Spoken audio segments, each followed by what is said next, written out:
honour to have a guest today. Karla Linn Merrifield, an amazing poet from America. Karla, a very warm welcome to you. Great to see you.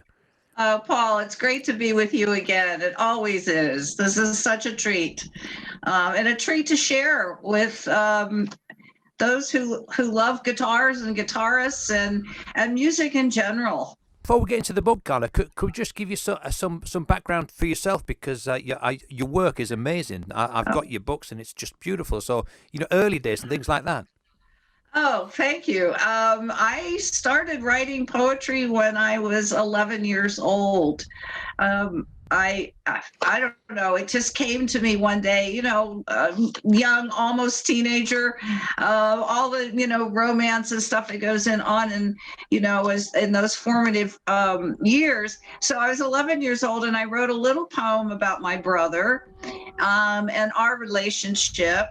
And I took the handwritten poem to class, my English class, 8th grade, and handed it across the aisle to my boyfriend. And in the process of doing that, the teacher swept in, grabbed the poem, and took it to his desk and put it down. And I was like, and then about 6 months later, the high school literary magazine came out and there was my poem.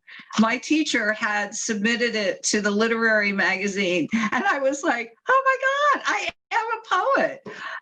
And I never stopped. I have been writing, we won't say how many years, but it's been a long time.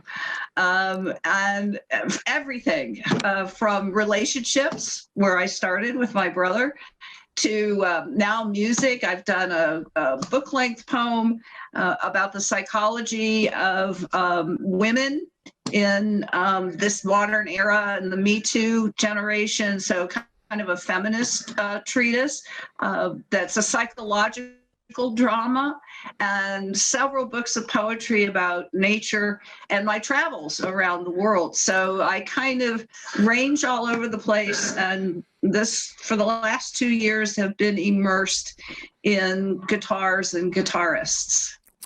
In terms of this great concept you've of writing guitar poetry about great guitarists, what was the background for it? Well, my brother had played the guitar, and I always envied him his talent. And I was finishing up another book, which is actually a book about an American artist. So that was a different departure. And I was finishing that one, and I was thinking about what's next? What do I want to do next? And as it turned out, I thought, well, maybe I want to write a little bit more about music. I didn't realize what. And I went on a first date with a fella 2 years ago, and in his living room were these 3 beautiful guitars on their stands. And I said, oh, you making small talk as you do on a first date. I said, you play the guitar? And he said, yes. And he said, do you want me to show you one of them? And I said, sure. And we sat down and he put a Les Paul Gibson custom in my lap, which weighed a ton. And he started showing me the parts of the guitar, the nut and the pickups, and talking about how an electric guitar works. And I was sitting there with this thing on my lap, this beautiful thing, and taking pictures of it and then scribbling notes on the side. And I said to him, that's it. He goes, what? And I said, I'm going to write a book about guitars and guitarists. And that's how it started. And I started then reading biographies of guitarists. And then I met you on the Queen Mary 2 a few months later, and, became, the ultimate, Paul Garthwaite groupie, and learned from you so much about the history of the electric guitar, and knowing at some point that I would buy a guitar and start learning to play it in order to write this book. I mean, that's deep research, but I thought it was necessary. Well, Eric Clapton, it's all yours. Okay. First of all, let me, if I can do this, if people can see it. This is a picture of Blackie, one of his most famous guitars, and then a young Eric Clapton playing Blackie. And I actually got to meet Blackie at an exhibit that the Metropolitan Museum of Art had in September 2019. And I was just smitten by all these beautiful guitars. But, it was Blackie who spoke to me when I sat down to write the Clapton one. So I'll read it. It's called Clapton is God. And there's a question mark in that title. And the purpose of that, just the title, Clapton is God, is I'm asking our audience, my readers, to read the poem and answer that question for themselves. So here we go. It's called Clapton is God. Famed Blackie stared back at me through thick plexiglass at the Met's 2019 display. Play it loud, instruments of rock and roll. I saw him then from both sides, naked, front and back, saw evidence of wear and tear he withstood, much like my own. And see you now, Eric Clapton, through the eyes of those dozens of 70s laid down Sally chippies you left by the side of so many backstage byways on your way to Stratocaster glories and creamy disaster. How I wanted to reach through the acrylic barrier to touch the simple yin and yang of your storied guitar. Glad you went straight. Glad you kicked all the nasty crap and survived a lasting grief. Glad you're still alive as of this lyric. I don't want to lose you. I don't want to lose you. I don't want to lose the blues you've given me. I'm like your Blackie on exhibit in a plastic case, as if built from 3 different 1950s Fender Strats. I am black and white, but a cobbled creature. I've been battered. Own up, atone before you die, fallen angel, almost risen. I don't want to lose you. I don't want to lose you. I don't want to lose the blacks and blues you've given me. That's beautiful. I mean, what a stunning poem. One of the things I was going to ask you about this, Karla, is that your reaction when you first saw the guitar. Oh, I went up to the display case, a huge display case. So you should see the whole guitar, and you could walk all the way around the case, so I could see every little piece and peer at all those dents and the wear and tear that I mentioned in the poem. And tears came to my eyes. I said, "Oh my God, this is it. This is, I think his most famous guitar." I mean, that's why they chose it, obviously, for that particular exhibit.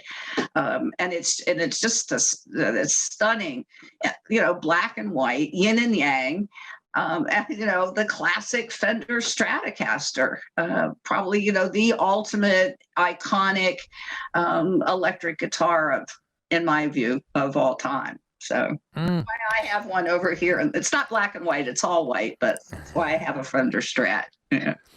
I think it's one of the things I was going to ask you is the fact that it's the guitar ultimately is a tool of the trade. when he sold all his guitars, Yeah. it just demonstrated that the fact that the tone is all in the fingers, because he play this and he could sound amazing. And I just wondered if anything historical in that. I mean, if we could look back and kind of see Shakespeare's quill, or Oh, Michelangelo's chipping machine, whatever they call it. Because it essentially it's just a tool of the trade that was, but there's such magic, isn't there, and iconic imagery around this type of thing. When you saw this guitar, as opposed to the other guitars and all the memories that go with it in the exhibition, which one stood out for you the most? well, certainly Blackie. I mean, he was one, and Blackie was situated so when you came into the body of the exhibit, there were the walls were lined with guitars, and Blackie was all by himself in his own case in the dead center of that first of, I don't know, half dozen at least rooms at that exhibit. So it commanded attention before you started going around and looking at all the other ones that were on display in that room and the rooms beyond. So you just couldn't not stop and look at it and think, wow, Clapton touched that, he played it, he made music with it, and there it is. So it's like looking at a guitar god's guitar, and one of the most iconic ones of all time. So in terms of when you were writing the poem, what was your process when you sat there with a blank screen or a blank piece of paper? What came first when you wrote? Was it the title or a line?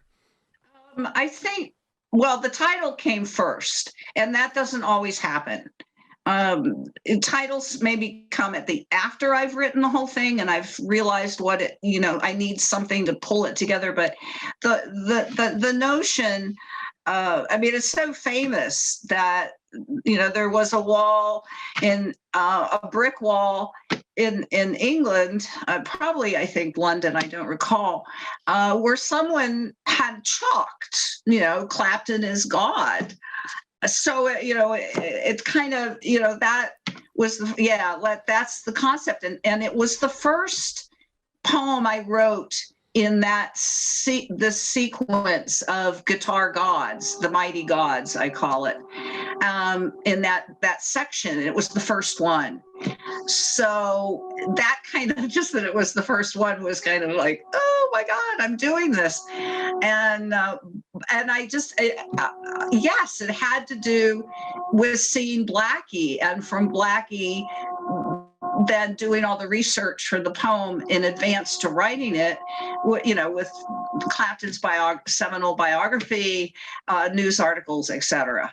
So I had done all that background reading, and I had seen, and I had taken pictures. I have on my cell phone, I have pictures of Blackie that I took at the exhibit. So I have my own photographs as well. And I think, so it started with Blackie. And then from there, trying to deal with, for me as a woman, all those years of that Clapton was so troubled, and the addictions, the women he, like I say, that he left, by the side of the road, sometimes, a few times literally, until he, got straight. And it's real hard for me as a woman to balance like the knowledge of what he did to so many women, and then my passion for his music. And that's, I don't want to lose him. And that's the bottom line. Someday we are going to lose him, like we lost Edward Van Halen this fall.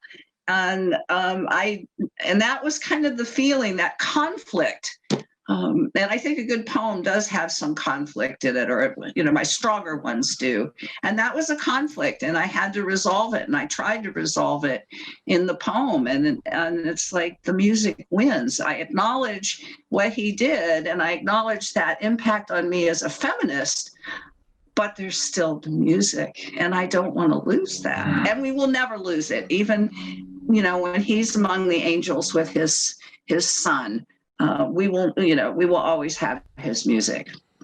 So I think that's a great way to put it. Is the music one, which you know, he uses it, and I mean, you know, to me, he's playing better than ever. I think. I mean, and with the process that you went through when you got the title, I think that's really interesting from a writing point of view, because I think a lot of music kind of comes from. I mean, let me just unmute this a second, because I think stuff like "Wonderful Tonight." I think the chords would have come first, and then this riff.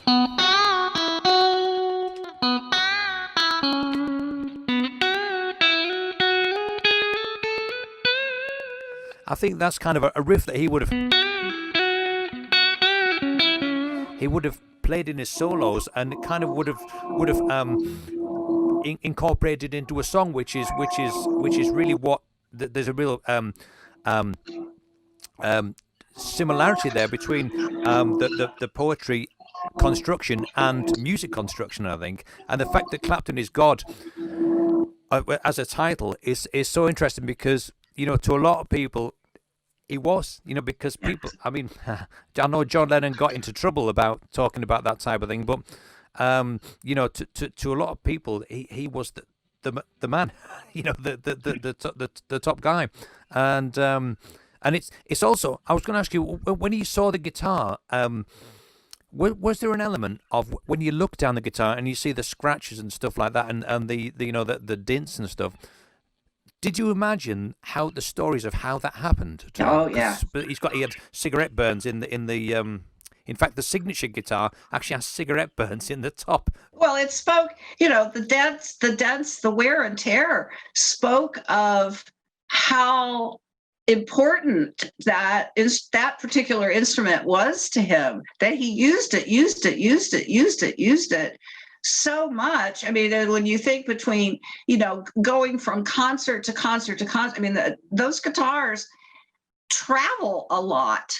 And having traveled now a few times with my guitars, just the worry of, like, is it going to make it off the airplane, and is it, you know, something going to happen to it, but that's their life, and they do concert after concert after concert, and the guitars go with them. So some of it's their travels, and some of it's, you know, they set it down in the dressing room, and somebody puts a lit cigarette down on it, or, you know, somebody accidentally knocks it off the stand or the couch or wherever it's sitting, or you pick it up and, you know, you knock it against, you know, the table or something. It happens.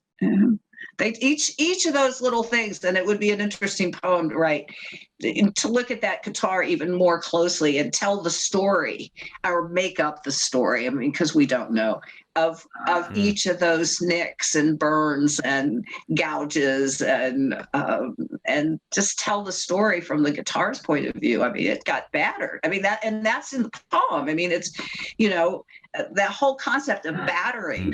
And I very much see myself, you know, I mean, the title of the book is My Body, the Guitar. And the reason it is that is because when we hear music, we feel it.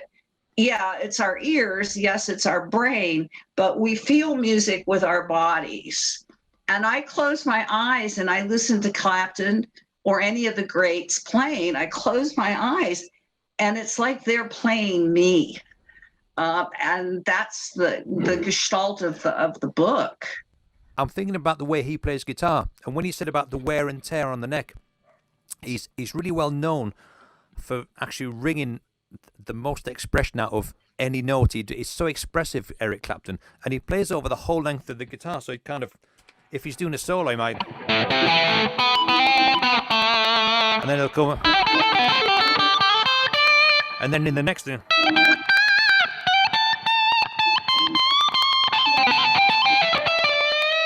So he starts off with a statement and then kind of develops this, probably subconsciously, but he develops it. And your last line in this poem, the blacks and blues you've given me, is like, that's, to me, that's such an incredible, that's if that was music, that'd be up here.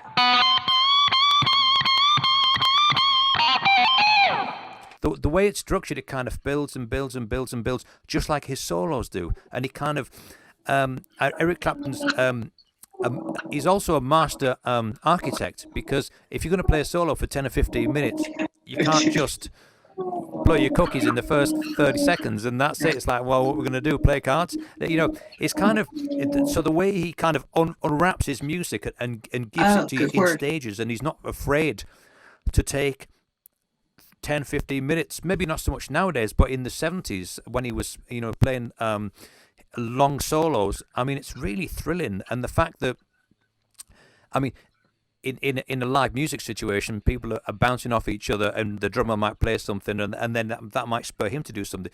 But in here, this is, I kind of see this, from what I see, your poem, you're almost, it's almost part of like a literary band. That's what I'm trying to say. Of you're kind of feeding off his music, you know, and then giving you the ideas to do that, you know, kind of just flow from beginning to end.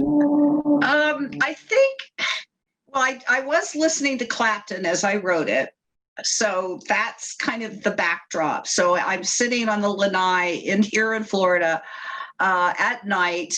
The music is blasting in my condo, and I got it rolling, and then all of a sudden I realized, oh, this, I jumped. So I got maybe the first two stanzas scribbled.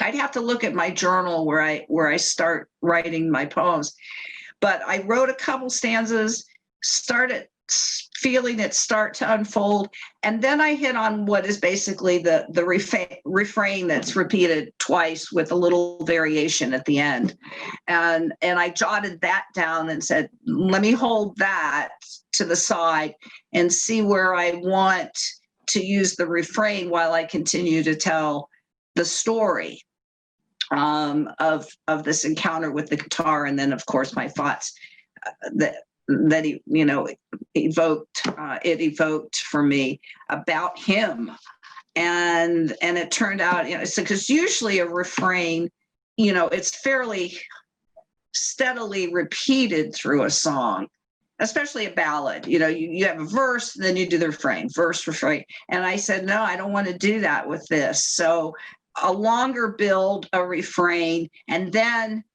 for me that the clincher stanza where I bring myself and the guitar together and see in the guitar my own life, and that's where I get to that kind of cathartic climax of the poem where I say, you know, like the guitar, I've been battered.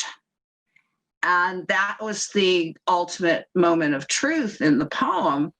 And then the refrain comes back. So I only used the refrain twice. So even in that, you know, that's a different variation on a traditional ballad, and a refrain used to just reserve it for those two spots that frame that climactic stanza, I guess. And that yeah, I totally agree. And that kind of reflects his music a lot, because it's a very emotional music. You know, his music is the soundtrack to so many people's lives. And I just wanted to pick up on, you've used kind of a blues, I think you've used like a blues technique in the like the chorus, as it were, where you repeat the line, I don't want to lose you 3 times. And then there's the fourth line is the blues you've given me, or the black and blues you've given me. So that's kind of like a blues, a song where they would repeat something 3 times and then give the resolve at the end. Yeah. You know, it's, I mean, if it was a blues, it'd be I don't want to lose you, I don't want to lose you, I don't want to lose you, and I don't want to lose you, don't want to lose you, don't want to lose you. Yeah, the blacks and the blues you give me, I don't want to lose you. Something like that. Oh, beautiful. Didn't rehearse that bit, but as you can tell. Another thing I was going to ask you, Karla, when you went through the exhibition, there's a beautiful, well, they're all beautiful lines, but third line in the first thing, I saw him then from both sides, naked front and back. I was going to ask you about that because there's some when I see a guitar and nobody's playing it in these exhibitions, do you find there's something quite solitary about the fact that it's really underlines how important the player is? Yeah, absolutely.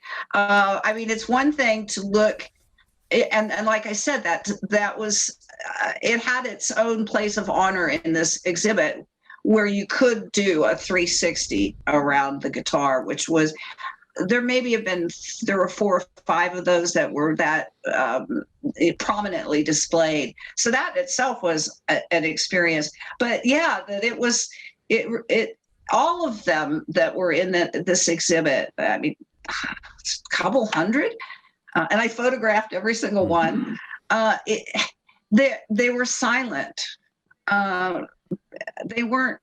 Yeah, they were just objects with a history, of course, and memories that they evoke, but it's not plugged in and nobody's playing it.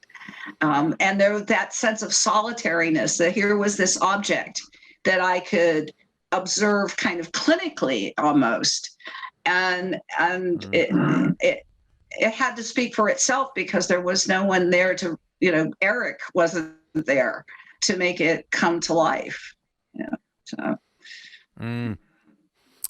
think that's an aspect of all these type of things is that guitar, pen, computer, drums, everything is these are great enablers for people to really express some of the deepest feelings that I've ever heard felt have been from music, really, whether it be Dave Gilmour, whether it be Clapton, Segovia, or Pavarotti, any of those things. And I think that's with all these people, particularly with Eric Clapton, the fact that he was from just outside London, Amersham, I think, and he could feel the music from Mississippi that had come out, the blues from New Orleans, Mississippi, and so many people could capture this, and the fact that from him using this guitar, he's influenced. Well, for the guitar, he's part of the DNA of the guitar, like Chuck Berry, like Les Paul, like Charlie Christian. All of those people, he is part of the. Even if you don't like Eric Clapton, you're influenced by him if you play guitar for certain. Yes.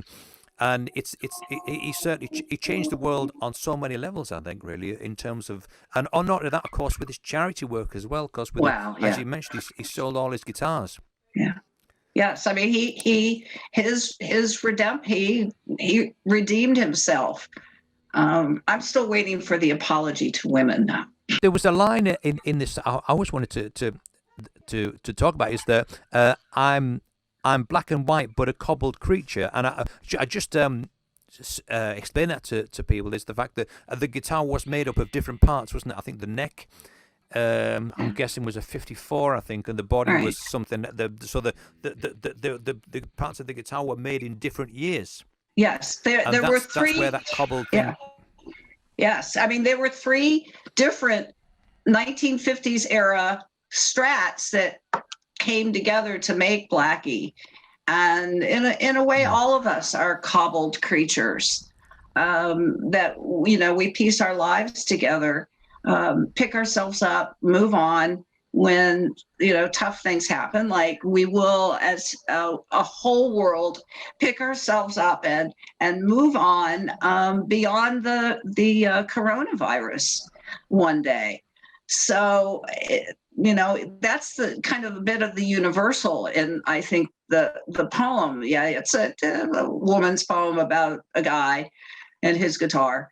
But we really are, as humans, that's how we're all built that way, in a way, with our stages of life and the things that knock us down that we pick ourselves up from and move on to hopefully to something greater, like he did with his Crossroads charity. And that's well, what you've said there to me is actually the essence of the blues, isn't it? I think the blues, the music kind of comes in, and it is an uplifting music. I think often we spoke about this before, but the blues is really, well, he says. So if he says it, I'm happy with it. His blues is about cleansing the soul. Yes. And I think that's one of the things. I mean, I would never profess to play anything. The only similarity to me and Eric Clapton is we've got a guitar now, Laps, but when he plays some phrases, when you're playing these phrases, when he's playing these phrases, and other people like him, it's totally immersed. You're totally immersed in what he's doing. I mean, in the 70s, I've seen Life in 12 Bars and stuff, the documentary, and he's kind of out of it. But the muscle memory and Yes. not just the muscle memory, the commitment to the music.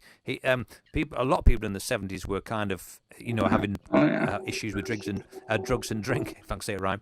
But the commitment, a light goes on when people put an instrument in their hands, whether it be a pen, whether it be a guitar, whether it be a typewriter or whatever. And I think when the fact that he could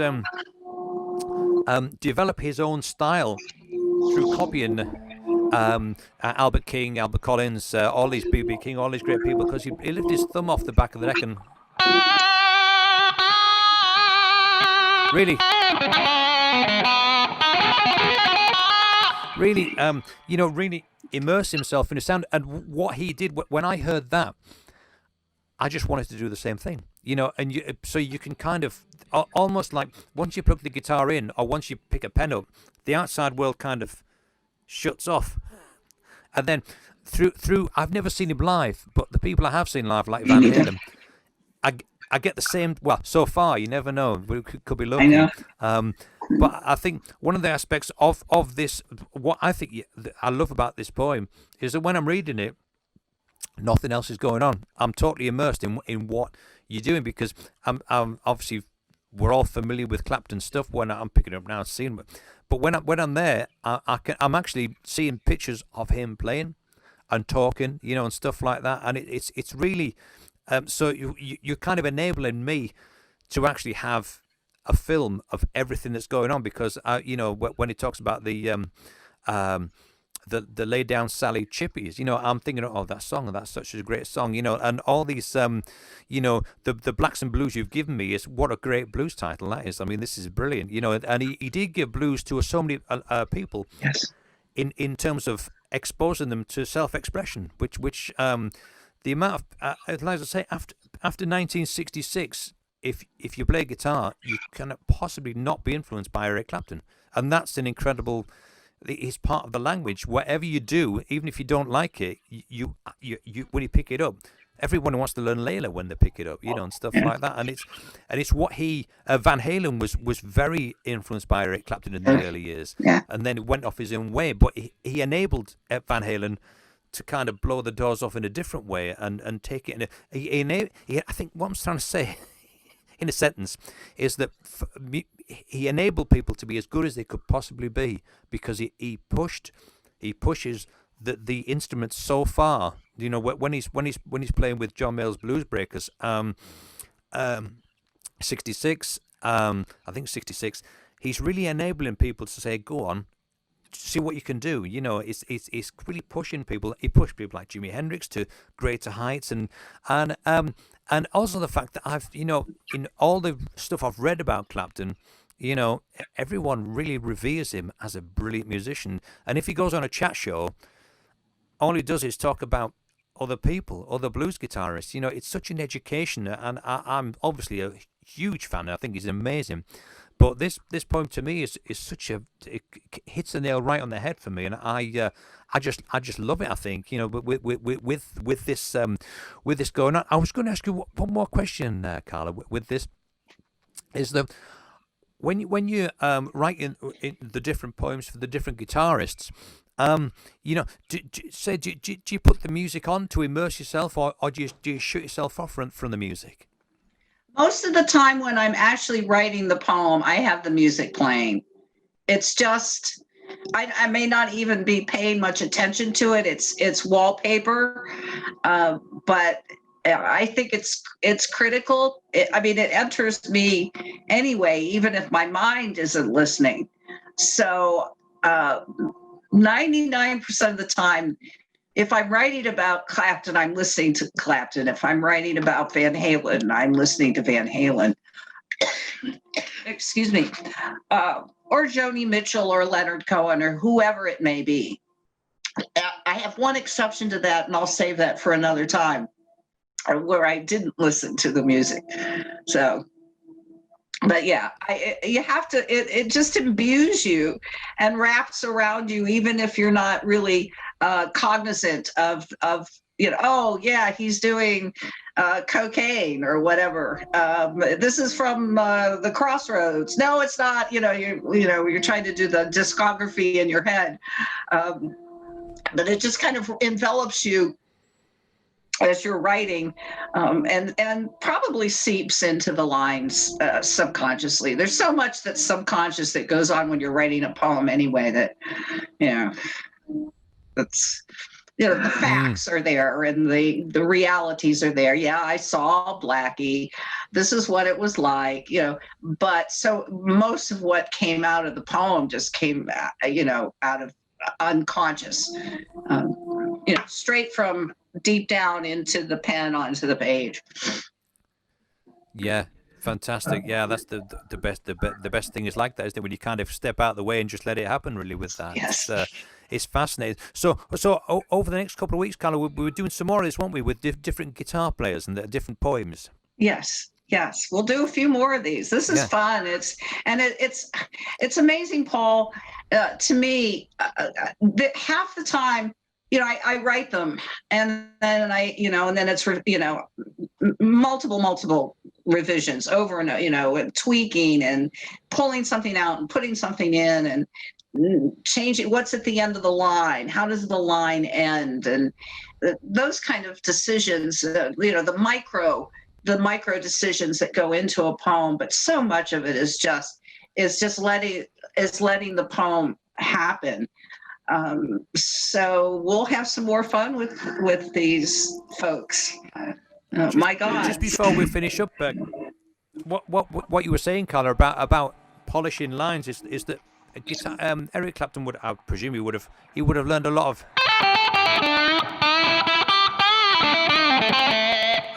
of these type of phrases, but again, he would have developed a big library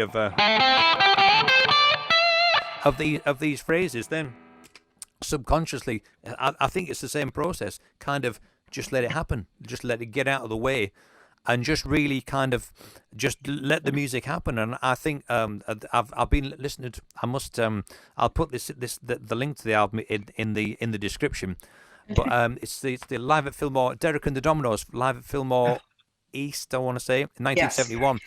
And all the tracks are 10-15 minutes long, and I just think, I don't really think he's aware of what's going on. He's just getting out. John Coltrane said famously, learn all the scales and then forget them, and just go and do it.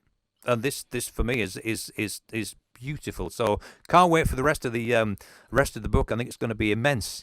So I'd love to discuss more of these on another slot, as it were. But thank you so much, Karla. It's always a pleasure. And this is, like I said, this is one of the beautiful poem. So thanks ever so much for chatting with us today. And let's do this again soon. Yes, please. Let's. What a wonderful time. Thank you, Paul.